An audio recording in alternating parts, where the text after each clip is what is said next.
black belt asked the maid's daughter to fight as a joke. Seconds later, her first strike froze the whole gym. "Leave my mother alone." The words came not from Carol, the cleaner frozen in fear, but from her 13-year-old daughter, Abigail, standing at the doorway of the dojo with her backpack still slung over one shoulder. Todd Vance, the black belt instructor who had moments earlier mocked Carol in front of his students, turned with a smirk. "What did you say, little girl?" he sneered, stepping closer. Abigail didn't blink.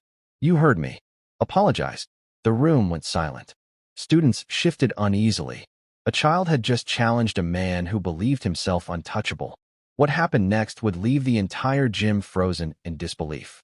This is the story of how a quiet girl, guarding a family secret, changed everything one strike at a time.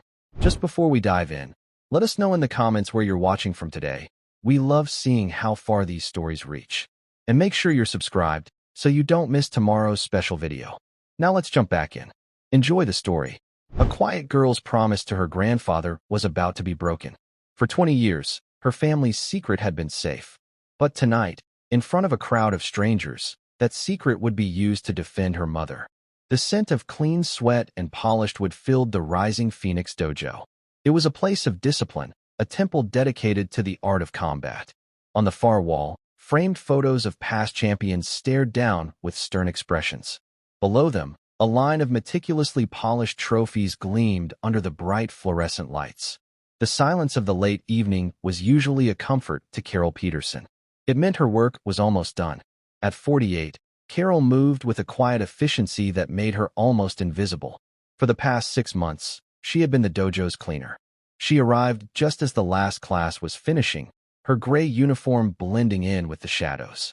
She would wait patiently for the students to leave before she began her work, transforming the space from a theater of controlled violence back into a pristine sanctuary. She took pride in her work.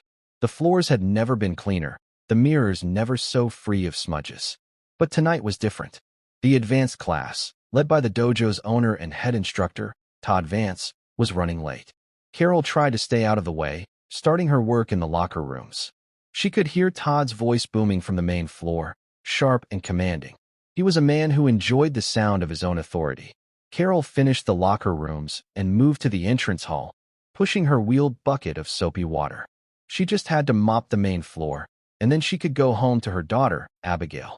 She peeked around the corner. Todd was demonstrating a complex kick to a small group of his most dedicated students, all of them wearing black belts. They hung on his every word. Todd Vance was in his late 30s, with a build that was solid and powerful. His black belt was tied with practiced perfection, its ends hanging at just the right length. He carried himself with an air of supreme confidence, the kind that often tipped over into arrogance. He believed the dojo was his kingdom, and everyone in it was one of his subjects.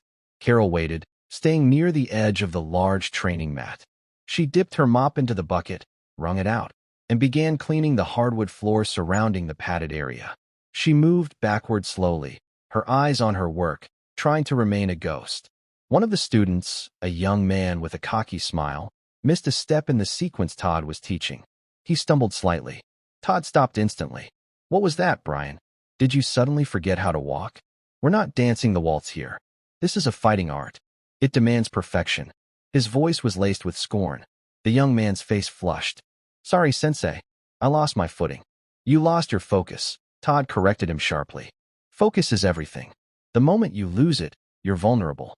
An opponent will exploit that. A real opponent doesn't care about your excuses."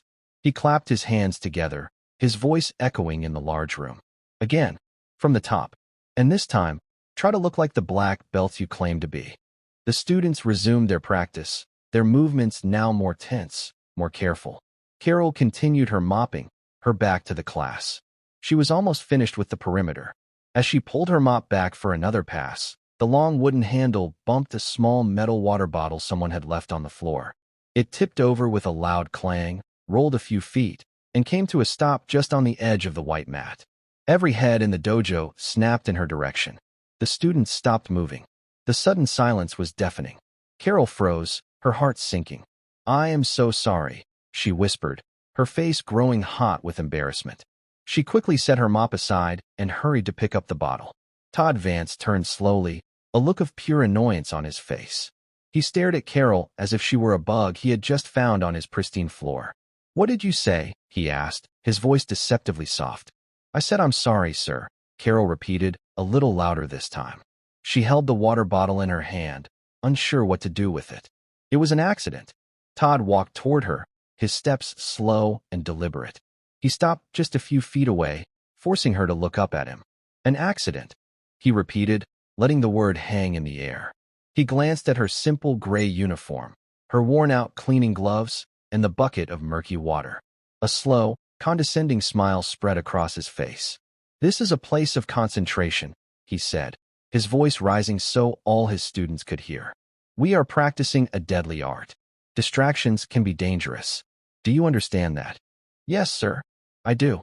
"It won't happen again," Carol said, her voice trembling slightly. She just wanted to disappear. But Todd wasn't finished. He saw an opportunity to perform for his audience. "You know," he said, circling her slowly, like a shark. "I've watched you work. You come in here every night, pushing that mop. So quiet, so humble." He said the word humble, as if it were an insult. He turned to his students. "Everyone, pay attention. We have a special guest for our lesson tonight." A few of the students chuckled nervously. Brian, the one who had stumbled earlier, looked relieved that the focus was no longer on him. Another student, a thoughtful young man named Ben, watched the scene with a frown, his arms crossed over his chest. He looked uncomfortable. "Tell me," Todd said, turning back to Carol. "What do you think we do here every day?" Carol was confused by the question. You teach martial arts, sir." "I teach martial arts," he mimicked in a high-pitched, mocking tone. "That's right. And what does that mean?" "It means we teach strength, discipline, respect." He paused for dramatic effect. "It's about knowing your place in the world. Some people are fighters. They lead.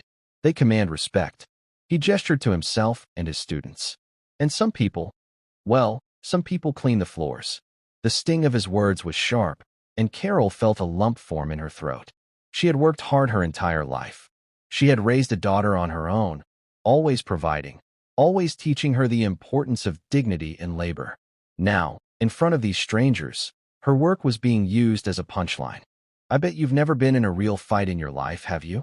Todd pressed on, his smile widening. Carol shook her head, her eyes fixed on the floor. "No, sir. Of course not," he scoffed. "Your hands are for scrubbing, not for striking." He then did something that sent a wave of shock through the room. He pointed a finger at her. "How about a little demonstration? For the class?" Carol's head shot up. "What? A demonstration?" Todd said, his eyes gleaming. "You and me. Right here, on the mat. We'll show these students the difference between a trained warrior and an ordinary person." The room fell completely silent. The students stared, their expressions a mixture of shock and morbid curiosity. Ben, the thoughtful student, took a half-step forward as if to intervene, but then stopped, unsure of himself. Carol was horrified. "Sir, I couldn't. I don't know how to fight." "That's the point," Todd exclaimed with a loud, theatrical laugh. "It will be an educational experience. I won't hurt you. Much." He gestured grandly to the center of the mat. "Come on. Don't be shy. Show my students what happens when someone without discipline steps into a world they don't understand." Tears welled in Carol's eyes. She felt utterly trapped. To refuse was to invite more ridicule. To accept was unthinkable. She was a cleaner, a mother, not a prop for this man's ego. "Please, sir," she begged, her voice cracking. "Just let me finish my work." "What's the matter?" "Scared?" he taunted. "Don't worry. I'll go easy on you." It was at that moment that a new voice cut through the tense atmosphere. It was quiet, yet it carried a surprising weight. "Leave my mother alone." Everyone turned. Standing by the entrance to the dojo was a young girl. She couldn't have been more than 13. She had long, blonde hair tied back in a simple ponytail and was wearing jeans and a plain gray sweatshirt. She was holding a school backpack in one hand. It was Abigail. She had come to walk home with her mother, as she often did. She must have been standing there for a few minutes, watching the entire humiliating exchange. Her face was pale, but her blue eyes were steady, fixed directly on Todd Vance. There was no fear in them, only a cold, clear focus. Todd seemed momentarily surprised, then he burst out laughing. It was a harsh, ugly sound. Well, look what we have here. Little Red Riding Hood has come to save her mommy from the big, bad wolf. He swaggered over to Abigail, looking down at her from his considerable height. What did you say, little girl? I said, leave her alone, Abigail repeated, her voice perfectly even. She didn't flinch under his intimidating gaze. She's just doing her job. You have no right to treat her like that. Todd's amusement grew. No right. I have every right. This is my dojo. My rules. He leaned in closer, his voice dropping to a conspiratorial whisper that was still loud enough for everyone to hear. Your mother was creating a disturbance. And now you are too. Maybe you both need a lesson in respect. Carol rushed to her daughter's side, putting a protective arm around her. Abby, no. Don't. She whispered urgently. Let's just go. We're not going anywhere, Mom, Abigail said, her gaze never leaving Todd. Not until he apologizes. The word apologize seemed to strike Todd as the funniest thing he had ever heard. He threw his head back and laughed again, a full-throated roar of ridicule. His students joined in, some hesitantly, others with genuine mirth. The dojo, a place of discipline, had turned into a schoolyard, and Carol and her daughter were the targets of the bully. Apologize? Todd finally gasped, wiping a tear of laughter from his eye. To her? For what? For trying to teach her something about the real world. He looked from Abigail to Carol and back again. A new, cruel idea began to form in his mind. The demonstration he had planned was good, but this was even better. You know what? He said, his smile turning predatory. You've got guts, kid. I'll give you that. But guts aren't enough in this world. You need strength to back it up. He straightened up and addressed his students again. Class, a change of plans. The demonstration is still on, but we have a new volunteer. He pointed a thick finger at Abigail. Since the daughter is so eager to defend her mother's honor, he announced, his voice dripping with sarcasm, she can take her place on the mat. A wave of murmurs went through the students. This was no longer just a mean-spirited joke, it was crossing a serious line. Challenging a grown woman was bad enough. Challenging a child was unthinkable. Ben finally spoke up. Sensei, maybe this isn't a good idea. She's just a kid. Todd shot him a look that could freeze fire. Are you questioning my teaching methods, Ben? I thought I taught you better than that. This is the ultimate lesson. It's about consequences. She wants to step into the world of warriors. She'll be treated like one. He turned his attention back to Abigail. His voice was a sickeningly sweet mockery of kindness. So what do you say, little hero? You want me to apologize to your mother? Earn it. Step onto the mat with me. Just a little spar. If you can even land a single touch on me, I'll get down on my knees and apologize to both of you. But if you can't, he let the thread hang in the air. Carol held her daughter tightly. Abby, don't listen to him. He's a cruel man. We're leaving. Right now. She tried to pull Abigail toward the door, but the girl stood firm, her feet seemingly rooted to the floor. Abigail looked at her mother's face, at the tear tracks on her cheeks and the deep shame in her eyes. She saw the years of hard work, the quiet sacrifices, the unwavering love. And in that moment, a promise she had made long ago echoed in her mind. A promise made to her grandfather in his sunny backyard, the scent of cut grass in the air. The techniques I'm teaching you, Abby, the old man had said, his voice a gentle rumble. They are not for sport. They are not for pride. They are for protection. You only use them when there is no other choice. You use them to defend those who cannot defend themselves. This was one of those times. There was no other choice. Abigail gently removed her mother's arm from her shoulder. She looked at Carol and gave her a small, reassuring smile that didn't quite reach her eyes. It's okay, Mom. I have to do this. She then turned to Todd Vance, her expression unreadable. You want to fight me? She asked, her voice clear and calm. Fine. I accept your challenge. The laughter in the dojo died instantly. The students stared, dumbfounded. Had this 13-year-old girl truly just agreed to fight a third-degree black belt? Todd's jaw dropped for a second before his face split into a wide, incredulous grin. He couldn't believe his luck. This would be a story he'd tell for years. The night a little girl tried to play hero in his dojo. Excellent, he boomed, clapping his hands together. Everyone, circle up. Lesson's about to begin. He was practically bouncing on the balls of his feet, filled with arrogant glee. Carol watched in a state of numb horror as her daughter slipped off her backpack and placed it carefully on a bench. Abigail walked to the edge of the mat, took off her worn sneakers, and placed them neatly side by side. Then, with a composure that seemed utterly alien for a child her age, she stepped onto the pristine white mat. She walked to the center and stood there, waiting. She was a small, slender figure in a vast, empty space, surrounded by a circle of grown men. Across from her, Todd Vance was making a show of stretching his neck and cracking his knuckles, playing the part of the powerful warrior about to dispense a harsh lesson. He was savoring the moment, drawing out the humiliation. "Now, the rules are simple," he said loudly, for everyone to hear. "I'm going to try to teach you something about respect. Your job is to try to survive." Abigail didn't respond. She just watched him, her breathing slow and even. Her hands were relaxed at her sides. She seemed completely calm, but inside her chest, her heart was beating a steady, determined rhythm, like the drumbeat of a soldier marching into battle. She was afraid, but her grandfather's voice was a steady presence in her mind, a calming anchor in a sea of fear. "Breathe, Abby," he would say. "Fear is just a visitor. Let it come, acknowledge it, and then let it pass through you. Don't let it build a home in your mind. Your focus is your fortress." She took a slow breath in and let it out. The visitor was passing. Todd finished his theatrical warm-up. "Ready, little girl?" he sneered. Abigail gave a single, slow nod. "Good," he said with a vicious smile. "Let's begin." He dropped into a classic fighting stance, his fists raised, his body coiled like a spring. He looked powerful, dangerous, and utterly confident. And then Abigail moved.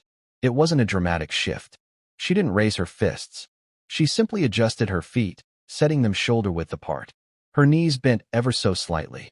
Her shoulders, which had been tense, relaxed and settled. Her hands came up slowly, not in fists, but with open palms, one held slightly in front of the other. It was not a stance from any martial art the students recognized. It was simple, grounded, and strangely efficient. There was no wasted energy. Every line of her body looked solid, balanced, and ready. Then, the student who had tried to intervene felt a sudden chill run down his spine. He had spent years studying different martial arts, watching old films, reading books about the great masters.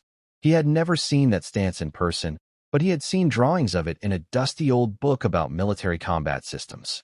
It was a stance designed for one purpose only: absolute efficiency in neutralizing a threat. Todd didn't notice. He just saw a little girl with her hands up. "What's that supposed to be?" he mocked. "You going to ask me for a high five? Or are you surrendering already?" Abigail remained silent. Her blue eyes were fixed on him, not with anger, but with an unnerving intensity, as if she were solving a complex mathematical problem. She was analyzing his posture, his weight distribution, the tension in his shoulders. Frustrated by her lack of a fearful response, Todd decided to end it quickly. He would embarrass her with a single, swift move. He lunged forward. It was a textbook front kick, aimed at her midsection. It was fast, powerful, and designed to knock the wind out of an opponent, sending them staggering backward in pain. For a 13-year-old girl, it would be devastating. But the kick never landed. Just as his foot was about to connect, Abigail shifted her weight. It was a tiny movement, almost imperceptible. She pivoted on the ball of her back foot, turning her body just enough so the kick flew past her, missing by less than an inch. Her movement was so fluid, so economical, it was like a willow branch bending in the wind. Todd was suddenly off balance, his leg overextended, his side completely exposed. He had expected to hit a solid target. Instead, he found only empty air. He stumbled, catching himself before he could fall. For a split second, the dojo was silent. The students held their breath. They had just witnessed something impossible. A girl with no training had just effortlessly evaded a black belt's signature attack. Todd spun around, his face a mask of confusion and rage. "Beginner's luck," he snarled, more to himself than to her. He attacked again, this time with a flurry of punches, a jab, followed by a cross. It was a classic combination, fast and direct. This time, Abigail didn't even pivot. As the jab flew toward her face, she tilted her head to the side. The punch skimmed past her ear. As the cross followed, she swayed backward from her waist, her feet never moving. The second punch sliced through the air where her head had been a moment before.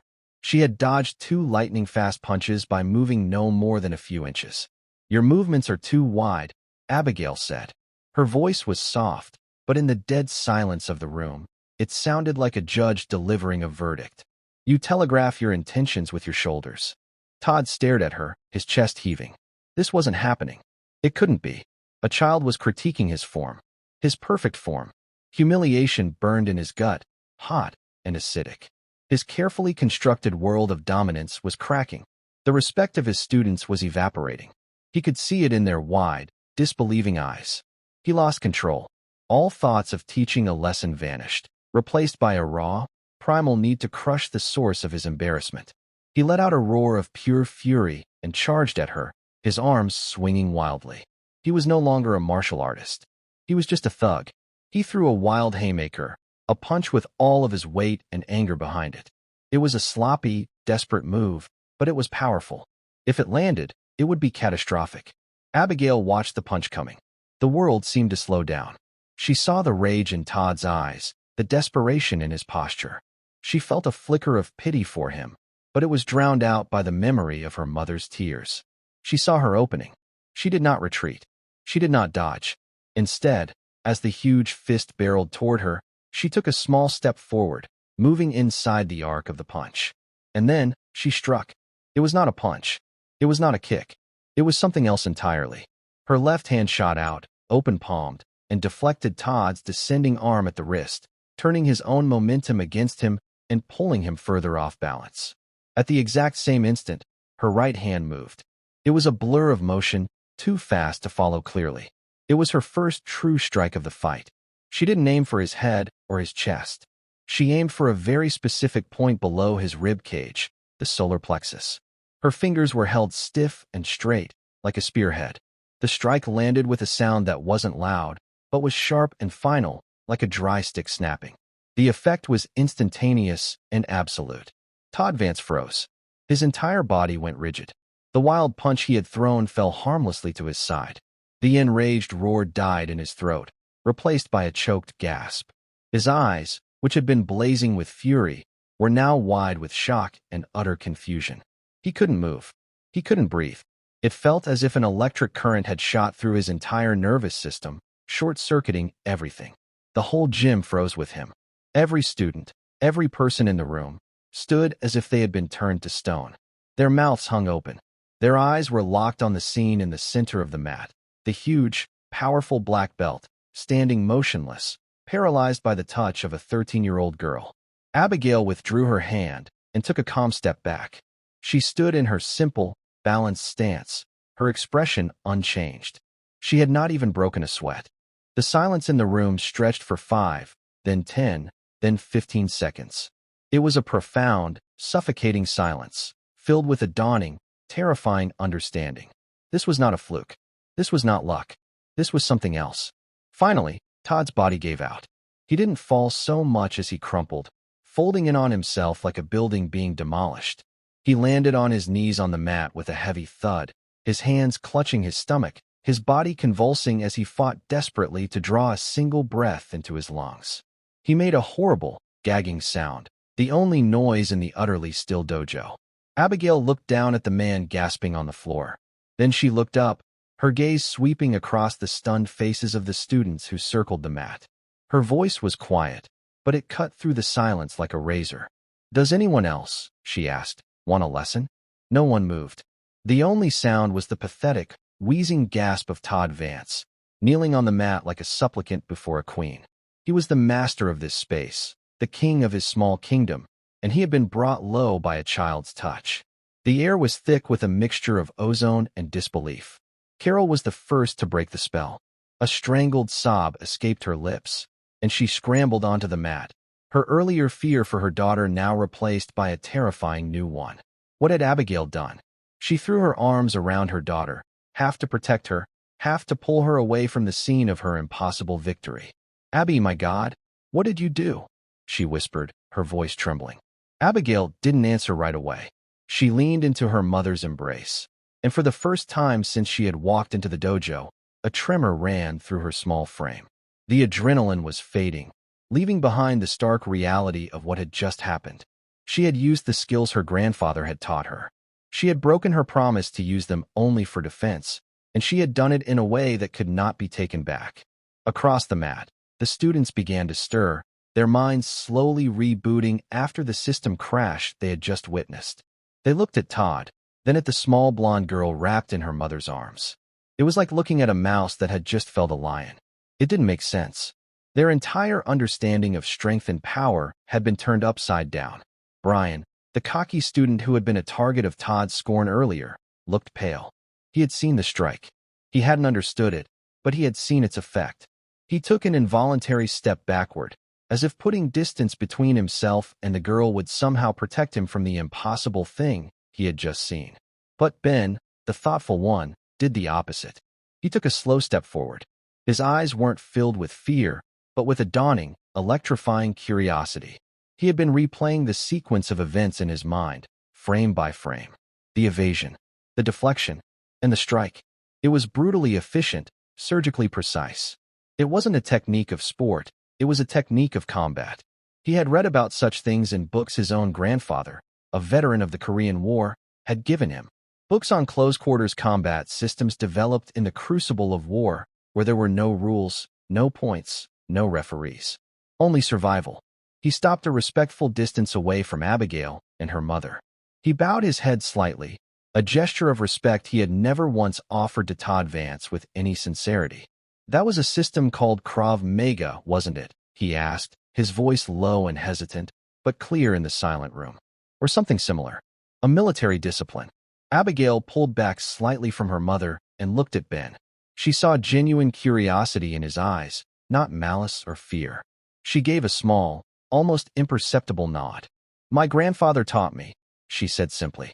Her voice was steady again. Todd finally managed to drag a full, ragged breath into his lungs. The pain was receding, but in its place, a far worse feeling was spreading through him. The icy burn of total humiliation.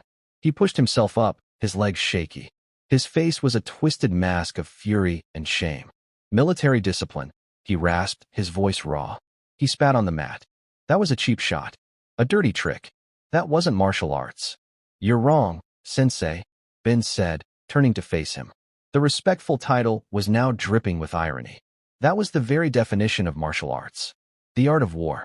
You challenged a civilian to a fight, and she ended it. That's the point, isn't it?" Todd's eyes bulged. The nerve of his own student, lecturing him. "She's a child. She attacked me. You challenged her," Ben corrected him calmly. "You mocked her mother. You created this situation. We all saw it." He looked around at the other students, his gaze challenging them to disagree. No one met his eyes. They all looked at the floor, at the ceiling, anywhere but at their defeated instructor. Their loyalty, once absolute, had been shattered. Abigail, meanwhile, was lost in a memory, the name of her grandfather echoing in her mind. His name was Michael Peterson. To the world, he had been a quiet man, a retired postal worker who loved gardening and telling bad jokes. He had been Carol's father, Abigail's beloved grandpa Mike. But before all of that, he had been Sergeant Michael Peterson, a member of a highly specialized unit in the United States Army. A unit whose existence was not officially acknowledged. He had never spoken to Abigail about war.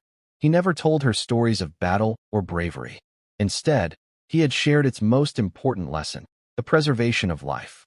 She remembered a sunny afternoon in his small, neat backyard when she was 9 years old. He was teaching her how to disarm an attacker who was holding a stick. She was small, and he was teaching her how to use leverage and an opponent's momentum, not strength. "You see, Abby," he had said, easily redirecting her clumsy attempt to grab the broomstick he was holding. "Fighting is not about anger. Anger makes you sloppy. It makes you predictable. Fighting is about being calm. It's like a quiet conversation with your opponent's body. You listen to what it's telling you. Where's the weight? Where's the tension? Where's the opening?" He had knelt down to be at her eye level, his gaze serious but kind. "The techniques I'm teaching you are dangerous. They were designed for soldiers, for situations where your life is on the line. They are not a toy. They are a tool you keep locked away in a box. You only open that box for one of two reasons." "What reasons, Grandpa?" she had asked, her brow furrowed in concentration. "First, if someone is trying to cause you or someone you love serious harm, and you have no other way to escape. Second," he had said, tapping a finger on her chest, "and this is the most important one, you use it to protect someone who cannot protect themselves." You use your strength to be a shield for the weak, not a sword for your own pride. Do you understand? She had nodded solemnly. I understand, Grandpa. Promise me, Abigail, he had said, his voice a low rumble. Promise me you will honor that. You will never use this for a trophy, or for revenge, or to show off. You will only use it as a last resort, to protect. I promise, she had whispered. And she had meant it. A tear traced a path down her cheek in the present. Had she broken that promise tonight? She had not been in physical danger. But her mother had been harmed. Not her body, but her spirit. Her dignity had been under attack. Todd Vance had been trying to break her down, to humiliate her for his own amusement. In that moment, Abigail had decided that constituted serious harm. She had opened the box. Her grandfather had passed away 2 years ago, leaving a hole in her life that could never be filled. But his lessons remained, etched into her muscle memory, a part of her very being. He had given her a gift, and a terrible burden. Todd, seeing the tide of opinion turning against him, resorted to the last refuge of a defeated bully, threats and authority. Get out, he snarled, pointing a trembling finger at Abigail and Carol. Both of you, get out of my dojo. You're fired, he added, looking at Carol with pure venom in his eyes. And you, he said, rounding on Abigail. If I ever see you near this place again, I'll call the police. Assault. That's what that was. Carol flinched, but Abigail stood her ground. You won't call the police, she said, her voice devoid of emotion. Because then you would have to explain to them why you were fighting a 13-year-old girl in the first place. You would have to tell them how you threatened her and her mother. You think they'll believe you're the victim? Todd's face went from red to a sickly white. The girl was right. He was trapped. There were half a dozen witnesses. His reputation, his career, it was all crumbling around him. I said, get out, he finally bellowed, his voice cracking with desperation. Carol needed no further encouragement. She tugged on Abigail's arm. Let's go, honey. Please. Abigail allowed her mother to lead her off the mat. She picked up her sneakers and her backpack, her movements slow and deliberate. As she walked toward the exit, she passed the line of trophies gleaming in their glass case. They seemed meaningless now, cheap symbols of a hollow victory. Ben stepped forward as she passed. That was incredible, he said quietly, his voice filled with genuine admiration. Your grandfather. He must have been a great man. Abigail stopped and looked at him. For the first time that night, she offered a small, genuine smile. He was, she said. He was the best. Then she and her mother were gone, disappearing into the cool night air, leaving behind a dojo in turmoil. The remaining students stood in awkward silence, not knowing what to do. Their sensei was defeated, humiliated. The foundation of their training, their belief in his authority and skill, had been utterly demolished. Todd Vance stood in the center of the mat, his kingdom now just a room. He looked at the faces of his students, and for the first time, he didn't see adoration or respect. He saw pity. He saw contempt. He saw doubt. The silence was finally broken by Brian, who walked over to the bench, picked up his gym bag, and headed for the door without a word. Another student followed his lead, and then another. Within minutes, the dojo was empty, save for Todd and Ben. Todd finally looked at his last remaining student. What are you waiting for? He demanded, his voice a pathetic attempt at his old authority. Go on, leave like the rest of them. Ben shook his head slowly. I'm not leaving because I've lost respect for you, Sensei. I'm leaving because I just realized I haven't been learning anything important here. He walked to the door, then paused and looked back at the broken man standing alone in the middle of the room. You talked a lot about strength and discipline, Ben said. But that little girl had more of both in her pinky finger than you have in your entire body. You taught us how to fight. Her grandfather taught her why to fight. And you just learned the difference. Ben walked out, closing the door softly behind him, leaving Todd Vance alone with the scent of clean sweat, polished wood, and his own spectacular ruin.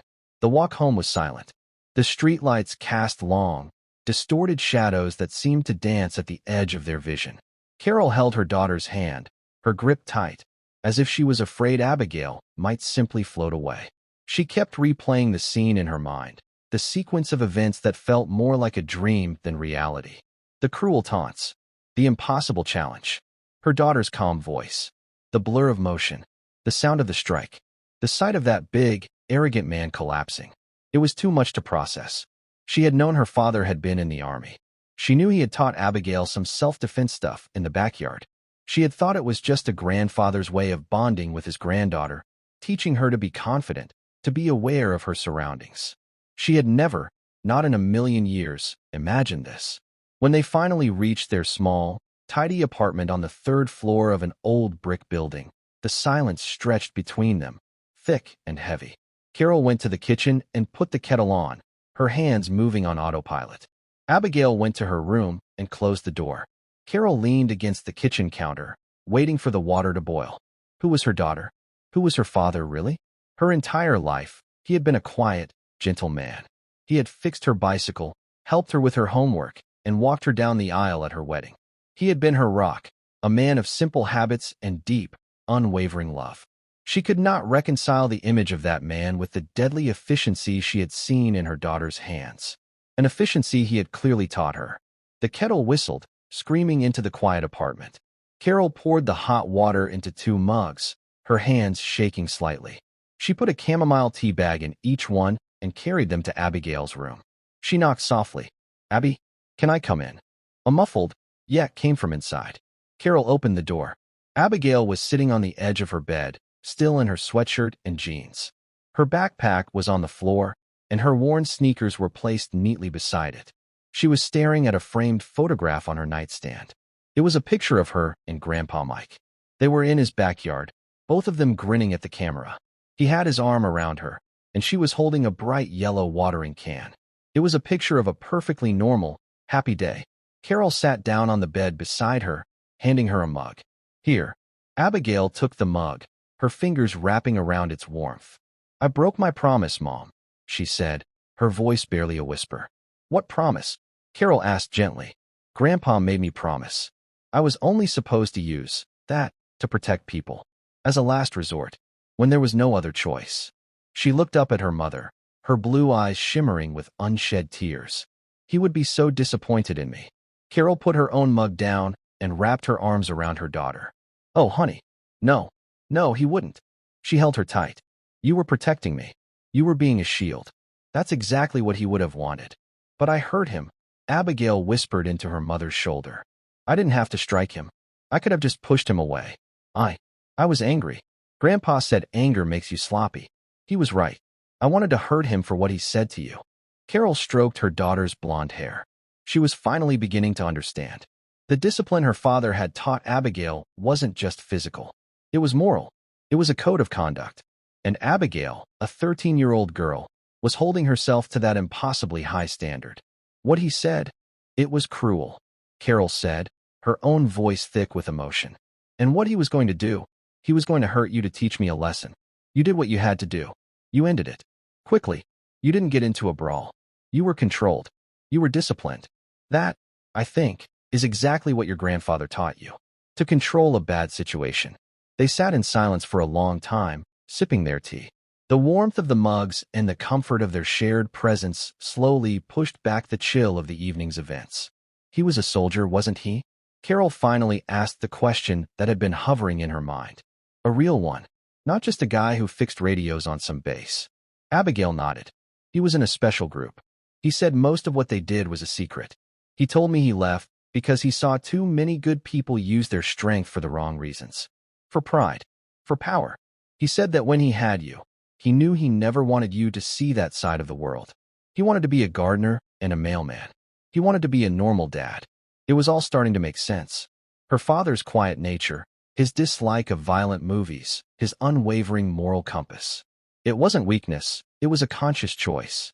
It was the discipline of a man who had seen the worst of humanity and had chosen to embrace the best of it. And he had tried to pass that choice, that discipline, on to his granddaughter. "I have to tell you something, Mom," Abigail said, her voice serious. "Todd Vance, he won't let this go. Men like him, their pride is all they have.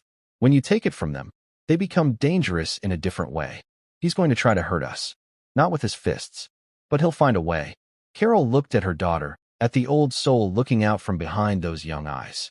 The fear she had felt earlier returned, but it was different now. It was a cold, hard knot of determination.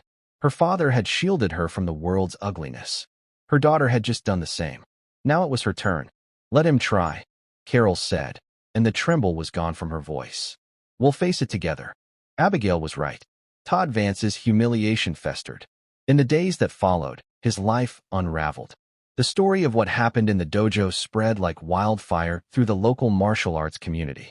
At first, it was just whispers, rumors of the great Todd Vance being taken down by a child. No one believed it. It was too absurd. But his students had been there. Ben, in particular, felt a duty to the truth. He didn't gossip, but when asked directly by instructors at other dojos, he told them exactly what he had seen. He described the scene with a quiet, unshakable certainty that was impossible to dismiss. The story was always the same. Todd had bullied a cleaner, challenged her young daughter, and had been neutralized by a single, surgically precise strike. Todd tried to spin his own version of the story. He claimed the girl had used a taser, that she had sucker punched him, that it was a setup. But his stories kept changing, and his desperation was obvious. His student base evaporated. No one wanted to learn from a master who had been so easily and so completely defeated, especially not under such dishonorable circumstances. The rising Phoenix Dojo, once a thriving business, became a ghost town. His finances collapsed. He had poured all of his money and ego into the dojo. Within a month, he was forced to declare bankruptcy. The bank foreclosed, and the for lease sign that went up in the window of his former kingdom was the final nail in the coffin of his career. But Abigail's prediction had been chillingly accurate. A man with nothing left to lose is a dangerous man. Todd's hatred didn't dissipate with his business. It concentrated, hardening into a black, ugly pearl of resentment. And it was all focused on Carol and Abigail Peterson. He started with Carol. He found out where she worked her other part-time cleaning jobs. He began a campaign of harassment. He would call her employers, telling them she was a thief, that her daughter was a violent delinquent. He would show up at her job sites, waiting for her outside, his presence a silent, looming threat. He never touched her. He never spoke to her. He just stood there, watching, his eyes filled with a cold, dead hatred. One by one, Carol lost her other jobs. Employers didn't want the trouble. They didn't want a strange, angry man loitering around their businesses. It was easier to just let her go. Soon, their only income was gone. The eviction notice was not far behind. Carol was terrified, but she did her best to hide it from Abigail. She spent her days looking for new work, but Todd's poison had spread. It seemed everywhere she went. Her reputation had preceded her. Abigail saw the toll it was taking on her mother. She saw the dark circles under her eyes, the way she jumped at every unexpected noise. She saw the stack of unpaid bills on the kitchen table, and she felt a crushing weight of guilt. This was her fault. She had opened the box her grandfather had told her to keep shut, and now a monster had gotten out. She knew she had to do something. The lessons her grandfather had taught her were not just about fighting. They were about strategy, about understanding your opponent, about finding a solution when there seemed to be none. Never fight on your enemy's terms. Grandpa Mike's voice echoed in her memory. If they want a fist fight, you give them a chess match. If they want to scream, you whisper. Change the battlefield. Control the narrative. Control the narrative. That was it. Todd Vance was fighting them in the shadows, with lies and intimidation. Abigail realized she had to drag him into the light. The battlefield had to change. Todd was using fear and whispers as his weapons. Abigail knew she couldn't fight him on those terms. She had to create a new battlefield, one made of light and truth. Her plan began to form, not as a complete picture, but as a series of connected fragments, guided by her grandfather's strategic principles. The first principle, know your enemy. Todd Vance was a man driven by ego. His entire identity was built on being seen as strong, powerful, and in control. His current campaign of harassment was the desperate act of a man who had lost all control and was trying to reclaim it by destroying them. He was predictable. His anger made him sloppy. The second principle, gather intelligence. She needed proof. Todd was being careful not to make direct physical threats, which made his actions hard to report to the police. It was his word against theirs. She needed something undeniable. The third principle, and the most important, choose your ground. She couldn't let the final confrontation be in a dark alley or an empty parking lot. It had to be somewhere public, somewhere his usual tactics of intimidation would be useless. She needed an ally. There was only one person she could think of who had seen the truth of that night, and had the courage to speak it. It took her 2 days to find Ben. She remembered the name of the dojo from the sign outside. A quick search on the internet gave her its social media page. Though the page was now mostly filled with angry comments and one-star reviews, she was able to look through old posts and find photos from a regional tournament a few months back. She scanned the faces of the students posing with their trophies until she found him. The caption listed his full name, Ben Carter. From there, it was another search, this time through the online student directory for the local high school. There was only one Ben Carter listed. The school wasn't far from her own. The next afternoon, she waited across the street from the high school's main entrance, her heart thumping a nervous rhythm against her ribs. She felt conspicuous and out of place among the throngs of older students. When she finally saw him emerge, walking with a group of friends, she almost lost her nerve. But then she thought of her mother's tired face, and her resolve hardened. "Ben," she called out, her voice stronger than she expected. He stopped and looked around, confused. His friends kept walking. Abigail crossed the street and approached him. "I'm Abigail Peterson," she said, just in case he didn't recognize her. From the dojo. Recognition, and then surprise, dawned on his face. "Of course. I remember. Is everything okay?" He looked at her with genuine concern. "No," she said honestly. "It's not. Todd Vance, he's been harassing my mother. He got her fired from her other jobs. We're in trouble. I need your help." She explained everything that had been happening since that night. The phone calls, the stalking, the looming threat of eviction. Ben listened patiently, his expression growing darker with every word. "I knew he was a jerk, but I didn't think he was capable of this," he said, shaking his head in disgust. This is evil. "The police can't do much," Abigail explained. "It's hard to prove. What I need is a witness. And evidence. I have a plan, but I can't do it alone." "Whatever you need," Ben said without a moment's hesitation. "I'm in. What's the plan?" Over the next week, they put her plan into action. Carol managed to get a temporary cleaning job at a downtown office building, working the late shift. It was the perfect opportunity. Ben, using the high-quality camera on his new smartphone, became a counter-surveillance expert. On the first night, he positioned himself in a coffee shop across the street from the office building. Just as Abigail had predicted, it wasn't long before Todd Vance's beat-up pickup truck rolled into view and parked half a block down. He didn't get out. He just sat there, the faint glow of his own phone illuminating his face as he stared at the building's entrance. Ben filmed him for over an hour, a steady, unwavering shot that documented the calculated, intimidating presence of the truck. They did the same thing for the next 3 nights. Every night, Todd was there, a silent predator waiting in the dark. Ben's phone now contained hours of time-stamped video, establishing a clear and undeniable pattern of stalking. This was the intelligence they needed. Now it was time to change the battlefield. Abigail knew that simply taking the video to the police might get Todd a warning, but it wouldn't solve their problem. It wouldn't restore her mother's reputation or get her jobs back. A restraining order was just a piece of paper to a man like Todd. He would just become sneakier. She had to dismantle his ability to harass them entirely. She had to take away his credibility, the only weapon he had left. The local community had a popular online forum, a Facebook page called Oak City Neighbors. It was a place where people recommended plumbers, announced yard sales, and occasionally aired grievances. It was moderated by a well-respected local woman, a retired schoolteacher named Mrs. Gable. It was the town square of the digital age. This would be her ground. With Ben's help, she crafted a post. It wasn't angry or accusatory.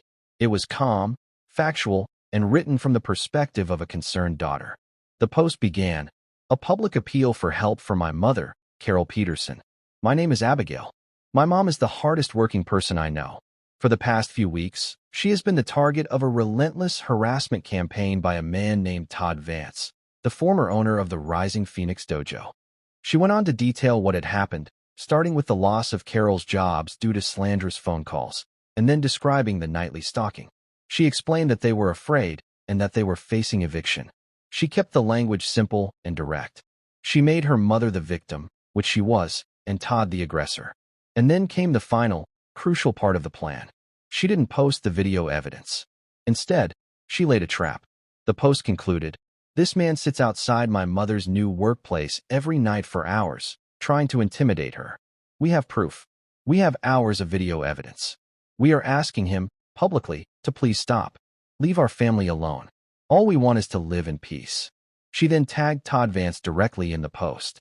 She had found his personal Facebook profile easily. It was public, and his recent posts were a sad collection of bitter rants about his business failing and the world being unfair. "Why aren't we posting the video now?" Ben asked as they reviewed the draft. "That's the knockout punch." "Because a knockout punch isn't what we need," Abigail explained, her grandfather's voice a quiet guide in her mind. "We need him to discredit himself. Right now, he's a faceless bully. We have to give him a stage, and he'll do the rest for us. His ego won't be able to resist it." They posted it late on a Friday evening, when online activity was at its peak. Then, they waited. It took less than 10 minutes. Todd Vance's reply appeared in the comments section, and it was everything Abigail had predicted. It was a torrent of rage, self-pity, and outright lies. "This is slander," he wrote, his use of all caps betraying his fury. "This little brat is the one who should be arrested. She assaulted me in my own dojo. Her mother is a lazy worker who I had to fire for incompetence. They are trying to extort money from me because my business failed. I have never harassed them. This is a complete lie, and I am contacting my lawyer." The community page exploded. People started taking sides.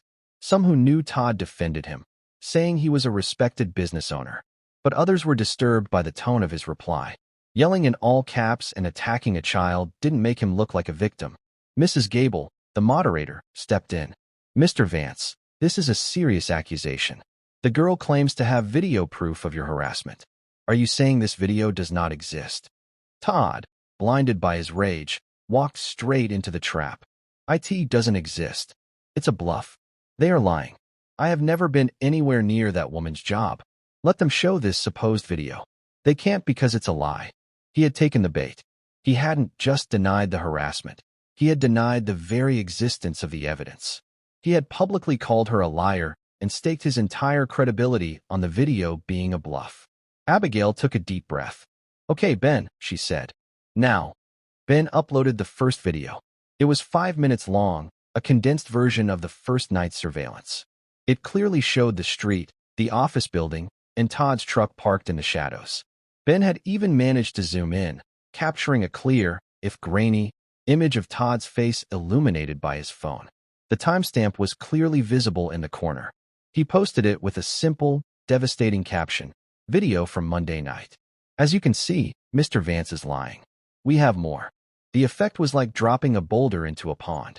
The entire tone of the online conversation shifted instantly. The people who had been defending Todd fell silent. Others who had been on the fence were now horrified. "Wow, he just said he was never there. That's definitely him. And that's his truck. This is creepy. He's stalking that poor woman." Mrs. Gable posted again, her tone now icy. "Mr. Vance, you have been caught in a very serious lie. This is unacceptable behavior in our community." Todd's response was a string of incoherent, panicked denials. He claimed the video was fake, that it was doctored, that it wasn't his truck. But the damage was done. His credibility was not just broken, it was shattered into a million pieces. Ben then uploaded the second video, from Tuesday night, and then the third, from Wednesday. Each one was another nail in the coffin of Todd's reputation. He had built his identity on being a strong man, a master of his domain. Now, in the bright, unforgiving light of the town's digital square, he had been exposed for what he truly was: a liar, a bully, and a coward who stalked women in the dark. The battle was over. Abigail had won. She had not thrown a single punch. She had used the truth as her weapon, and her opponent's own ego as the fulcrum to defeat him. The next morning, their apartment doorbell rang. Carol and Abigail exchanged a nervous look. Carol opened it to find a police officer and Mrs. Gable standing in the hallway. "Mrs. Peterson," the officer said kindly, "we've received a number of calls concerning the harassment you've been experiencing. Mrs. Gable here shared the online thread with us. We have enough to issue a formal restraining order, and I think we have a strong case for stalking charges." Mrs. Gable stepped forward, her eyes warm with compassion. "And I've been on the phone all morning," she said, holding a small notepad. "I've spoken to your previous employers. Once they understood the situation, they were horrified. 2 of them have already offered you your job back, and a few other local business owners have reached out, asking if you're looking for work. This community looks after its own, dear. We won't let a bully win. Tears streamed down Carol's face, but for the first time in weeks, they were tears of relief, not fear. The aftermath was swift. Faced with criminal charges and public disgrace, Todd Vance left town. His pickup truck was seen heading north on the interstate, and he was never heard from in Oak City again. He had become a ghost, banished by the community he had tried to terrorize. Life for Carol and Abigail slowly returned to normal, but it was a new kind of normal. Carol got her best job back, and with the support of the community, she felt a sense of security she hadn't had before. The cloud of fear that had been hanging over them was gone, replaced by the warm sun of a brighter future. One sunny Saturday afternoon, a few weeks later, Abigail was in the small community garden behind their apartment building, tending to a patch of tomatoes. She felt a presence behind her and turned to see Ben standing there, holding a small, clumsily wrapped gift. Got you something," he said, looking a little embarrassed. "To say thank you for teaching me something important." Abigail unwrapped it. It was a small, leather-bound journal and a nice pen. "I realized," Ben said, shuffling his feet, "that what you did, it was the real martial art. The strategy, the discipline, using your mind instead of your fists. I quit the dojo stuff. I've started studying chess instead. I figured I should write down what I'm learning." Abigail smiled, a wide, genuine smile that reached her eyes. "Grandpa Mike would have liked that," she said. "He always said the strongest muscle was the one between your ears." She looked at the journal in her hands. It felt like a new beginning. She thought about her grandfather's legacy. He had taught her how to fight, yes, but he had also taught her how to be strong in a world that had too many different kinds of monsters. He had given her a set of tools, and she was finally beginning to understand how to use all of them. She had protected her mother. She had honored her promise.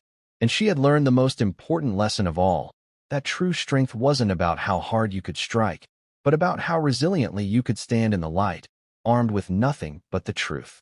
The secret her family had kept for 20 years was finally out, not as a weapon of violence, but as a testament to a quiet old soldier's enduring wisdom. And in the peaceful quiet of the garden, Abigail knew, with a certainty that settled deep in her bones, that her grandfather would have been very, very proud. And that's where we'll end the story for now. Whenever I share one of these, I hope it gives you a chance to step out of the everyday and just drift for a bit. I'd love to know what you were doing while listening. Maybe relaxing after work, on a late-night drive, or just winding down. Drop a line in the comments. I really do read them all. And if you want to make sure we cross paths again, hitting like and subscribing makes a huge difference. We are always trying to improve our stories, so feel free to also drop your feedback in the comments section below. Thanks for spending this time with me.